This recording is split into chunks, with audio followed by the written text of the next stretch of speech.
Hey, happy homeschoolers, it's Lindsay from Hearth and Story, and today I'm going to do a quick flip through of our new 6th grade poetry course.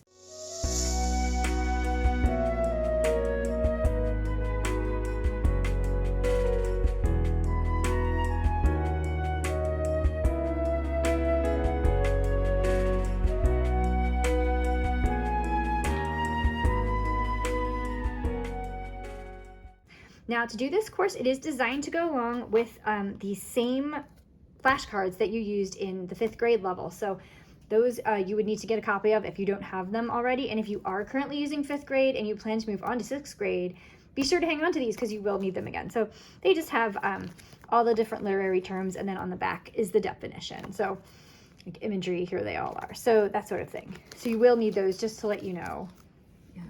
Here we go. So in 6th grade poetry, it works very similarly to how 5th grade poetry does.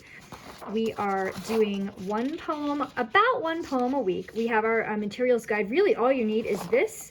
The poems are included. They're not in a separate book. You do need your flashcards, pen or pencil.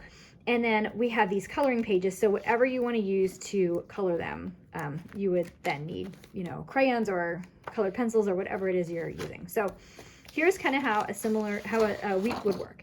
So let's say you're going to do Warm Summer Sun. That's week 1. I do have these arranged roughly according to the seasons. So the fall poems closer to the beginning, the winter poems kind of closer to the middle-ish, endish kind of time frame. So you're going to be, for those that do have to do with some kind of season, you will encounter them hopefully around that season.